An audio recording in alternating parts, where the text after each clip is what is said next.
Oi, gente, boa tarde para todos. Eu sou o Júnior, sou professor de colorimetria, sou professor de especialização em curso de cabeleireiro e nós vamos hoje passar para vocês um pouquinho da colorimetria, que é essa arte maravilhosa, esse dom que é colorir, transformar os cabelos. Eu sei que muita gente coloca a colorimetria como um bicho de 7 cabeças, que ela é difícil, que ela é complicada, mas na verdade não. A colorimetria, gente, como toda arte, ela tem que ser praticada com amor, com carinho, com dedicação. Ela exige estudo, ela exige leitura, atualizações e como toda arte, você vai ter que praticar, criar, usar a sua criatividade. Porém, tem alguns princípios dela que são princípios universais. Como assim? Tanto você aí na sua escola de cabeleireiro, no seu curso que você está fazendo, você vai aprender, como em qualquer parte do mundo que você for, esses princípios são a base de tudo. Então, quando você tem uma boa base de colorimetria, você consegue trabalhar com qualquer linha.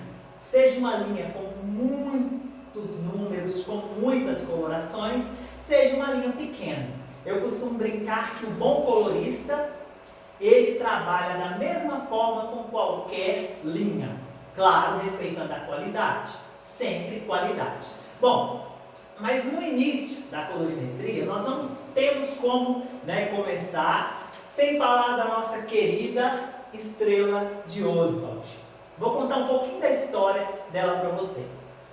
Oswald foi um cientista que organizou de forma didática as cores. Presta bem atenção.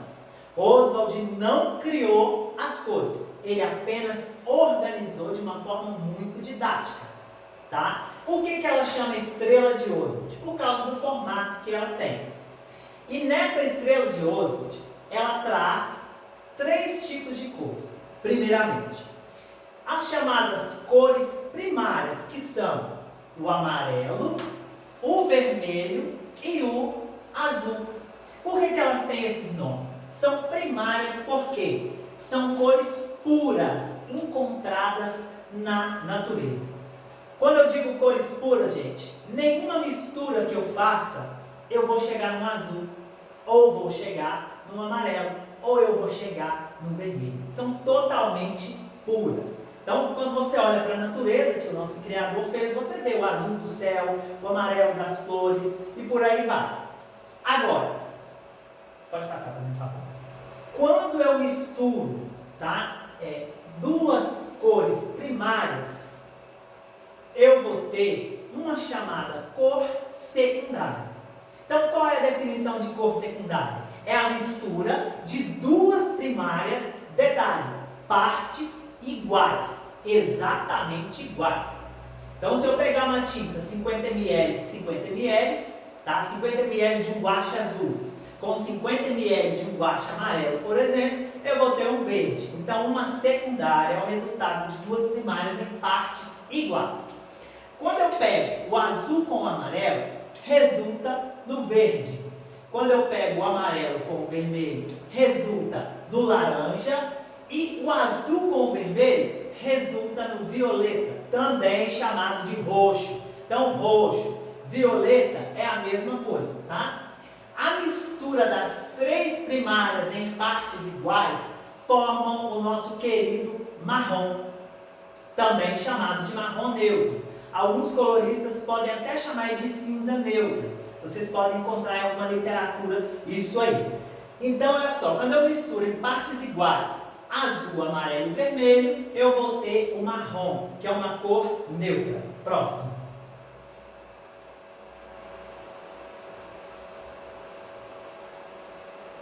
Pode passar. Não, até volta, por favor. Era o terciário, as cores secundárias. Agora pode, próximo.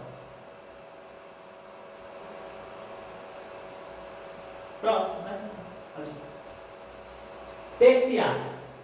Gente, quando eu misturo duas cores que são secundárias, ou uma secundária com uma primária, eu vou ter o que a gente chama de cor terciária. Quando eu misturo uma primária e uma secundária, elas podem variar infinitamente. Por isso que eu disse que você tanto pode misturar uma primária, uma secundária ou duas secundárias. E você vai ter uma terciária. A cor terciária, gente, ela vai variar muito de acordo com a proporção. Exemplo, o verde mais o amarelo, eu vou ter o verde amarelado. Volta lá na estrela para a gente ver uma coisa fazendo favor. Na estrela, isso. Olha só, gente. A primária, ela está aqui, ó, o amarelo, certo? Aqui eu tenho o verde e aqui eu tenho o azul. Entre uma primária e uma secundária, eu tenho várias terciárias. Gente, isso aqui, olha só. O amarelo, quando eu misturo um pouquinho de verde nele, ou um pouquinho de azul, lembrando que o verde é a mistura de amarelo com azul, eu vou ter o quê? Um amarelo esverdeado. Só que cada pontinho desse aqui, ó, é um tom diferente de amarelo esverdeado.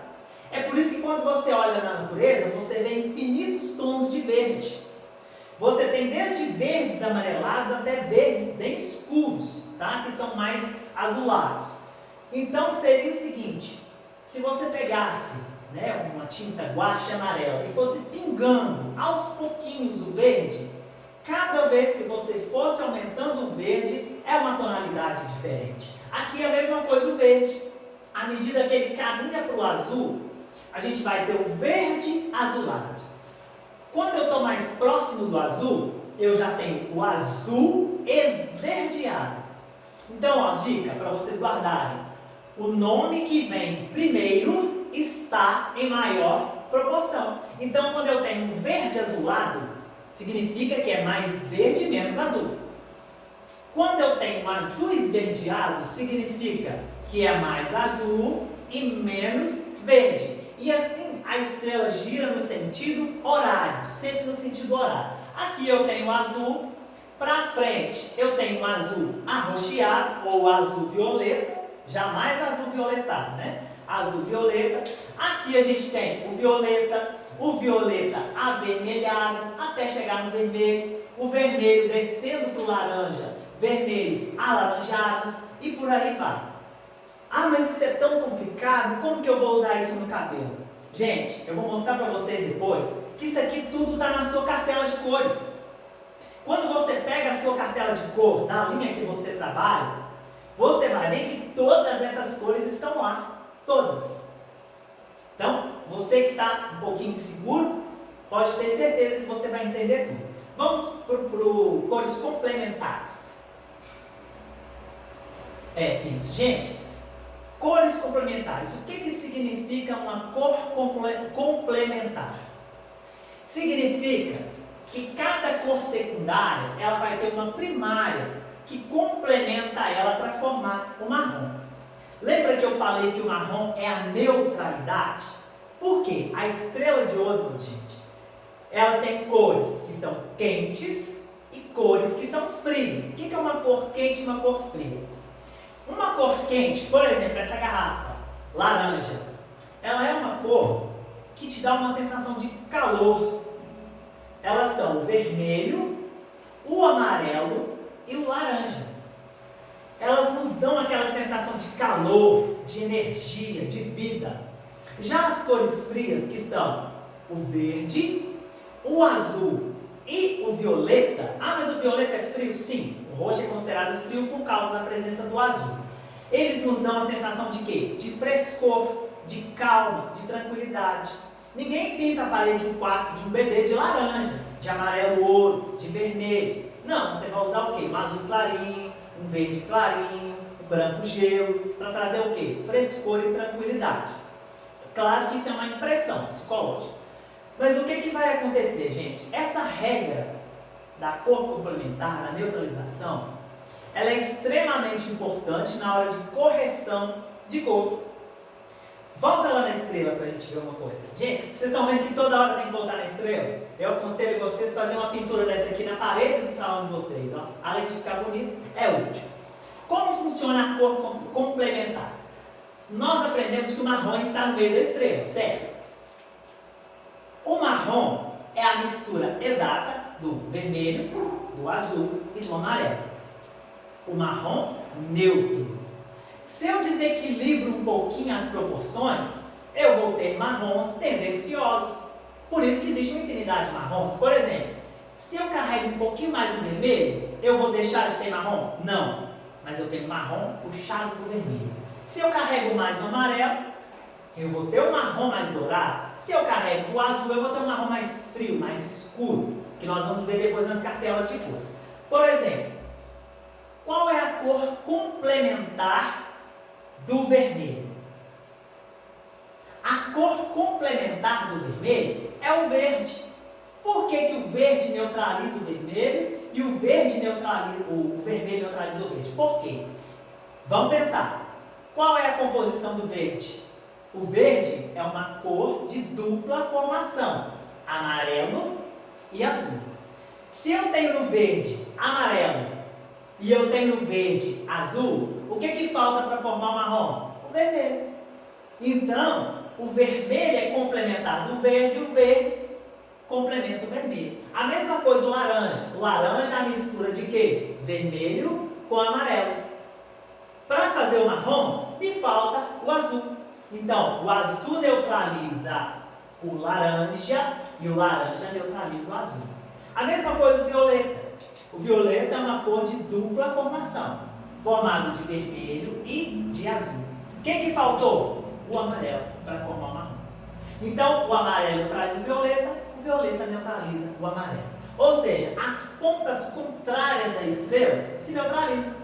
Vermelho neutraliza verde e vice-versa, laranja neutraliza azul e vice-versa, e violeta neutraliza amarelo e vice-versa. Vamos caminhar, gente. Pode passar. Pode. Seguindo a numeração aí, né? Olha a numeração. Não. A numeração na próxima. Confere a numeração embaixo aí, por favor. Cores quentes e frias? Isso. Cores quentes e frias. Gente, olha só. A cor quente e a cor fria, ela vai ser muito importante quando formos fazer correção de cor ou intensificação de cor. Se eu quero um reflexo mais vivo, mais quente, uma cor mais luminosa, eu vou estar utilizando as cores que são quentes, amarelo, vermelho e laranja. Se eu quero esfriar a tonalidade, eu vou estar utilizando o quê? O azul, o violeta e o verde, tá? Isso vai ser muito importante na matização, na famosa matização. Eu quero esfriar um cabelo que está dourado. O dourado é puxado para o amarelo, então vou ter que usar o quê? O violeta. Pode pular.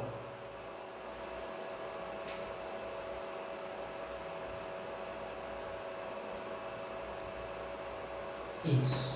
Gente, a cartela de cores. A cartela de cores. Gente, vocês precisam ter uma cartela de cores. Indiferente, tá? De qual seja a marca que você trabalha. Se é uma linha que tem 50 colorações, se é uma linha que tem 12, 15, você tem que ter a cartela. Por quê? Ela vai te apresentar os recursos que a linha tem, tá? Porque cada linha, gente, tem suas particularidades, tá? Uma diluição, um tipo de pigmento que pode variar. Então você precisa da cartela, ela te direciona nos seus trabalhos. É claro, gente, que a cor da cartela não é 100%, tem toda uma série de fatores que vai afetar, mas é importantíssimo você ter a cartela.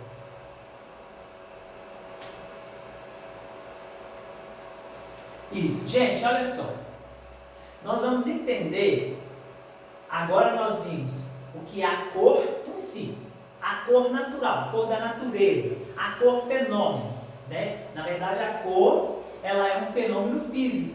A cor não é palpável. Você vê o verde, você vê o azul, porque é o reflexo da luz no objeto e refletido e absorvido pelo seu olho. A cor pigmento, sim, ela é palpável, tá? Olha só, O que a gente chama de tons de base? Cores de base são as cores naturais dos cabelos. São as cores que existem na natureza dos cabelos das pessoas. E elas recebem uma numeração que vai de 1 a 10. Todas as cartelas, gente, seja a linha pequena, seja uma linha grande, ela tem que ter as cores de base. Elas são o principal. Por quê? Primeiro, ela é responsável pela cobertura de brancos. A cobertura do cabelo se dá pelos tons de base. Outra coisa importante, elas imitam os tons naturais. Então, quando você pega, por exemplo, um louro escuro natural, uma pessoa que nasce com cabelo louro escuro, e você pega uma coloração louro escuro, esse louro escuro cosmético coloração, ele imita esse tom que já existe, certo? Então a base ela imita. Elas são numeradas da seguinte forma, tá? Número 1, preto. 2, castanho escuríssimo. Eu vou dar um detalhe sobre esse castanho escuríssimo. Gente, não são todas as linhas que tem nele, são poucas. Por quê? A diferença entre o castanho escuríssimo e o preto é mínima. No cabelo é praticamente imperceptível. Então, muitas linhas vai pular direto do 1 para o 3, ou coloca o preto como 2. Como que eu vou saber isso? Cartela de cores você precisa ter. A gente tem o castanho escuro, o castanho que é chamado médio ou natural, tá? A maioria vai colocar castanho médio, mas eu vi na minha linha castanho natural, é a mesma coisa, tá? Castanho claro, louro escuro, louro médio, que é também chamado de louro natural em algumas linhas, louro claro, louro claríssimo e louro ultra claro. Eu tenho que saber isso? Tenho. Eu tenho que decorar isso? Tenho. Qualquer curso de cor que você for fazer, uma especialização, por exemplo, o palestrante, o professor, não vai falar castanho claro, ele vai falar 5 ou 5.0. Como que eu faço para decorar? Vou dar uma dica para vocês. Olha só, lembra sempre que o 6 é o primeiro dos louros. Se o 6 é o primeiro dos louros, para cima dele é castanho e preto. Para baixo, o resto é louro.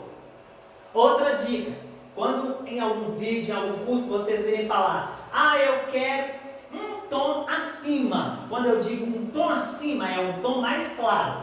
Um tom acima do 6 é o 7. Mas eu estou descendo no sentido de direção, mas em numeração eu estou subindo.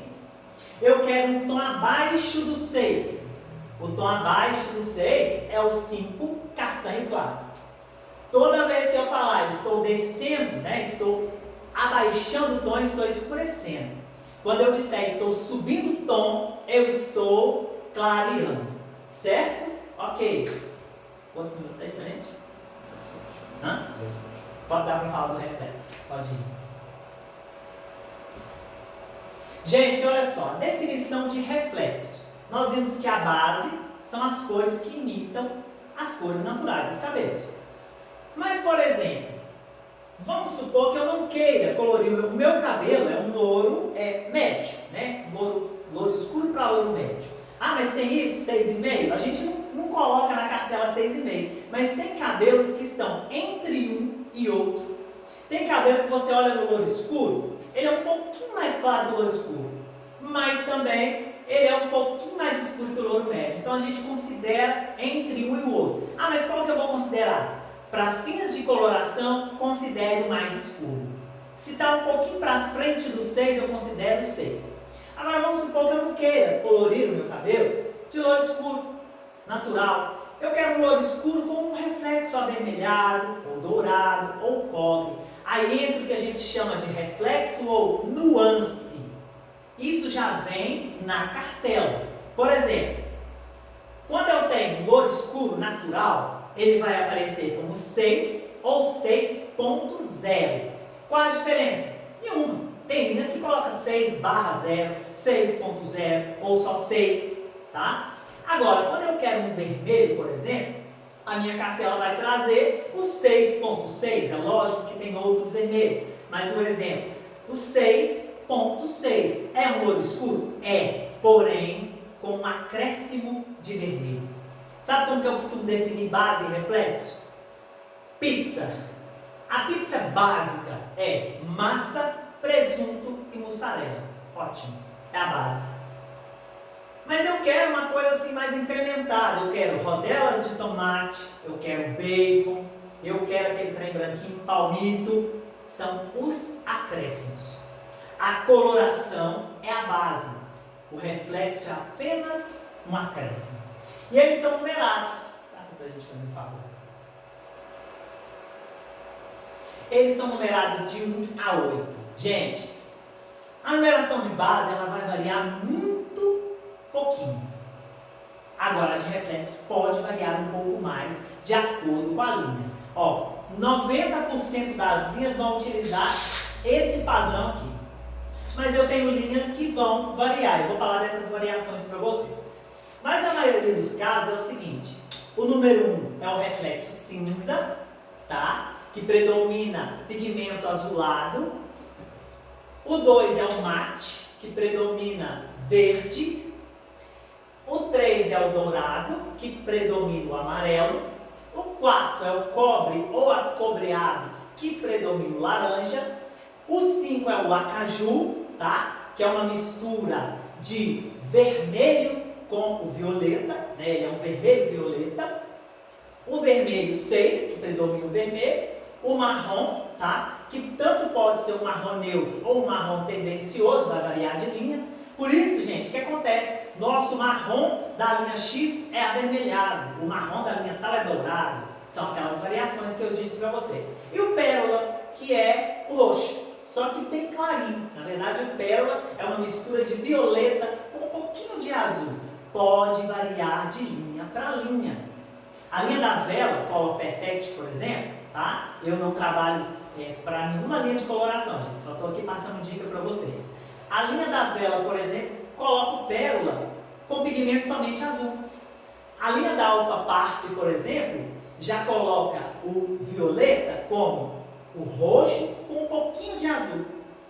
Então você vai ter que conhecer a sua linha por causa disso. Beleza? Gente, no próximo vídeo eu vou estar falando sobre numeração e dando sequência para vocês. Obrigado e até o próximo vídeo.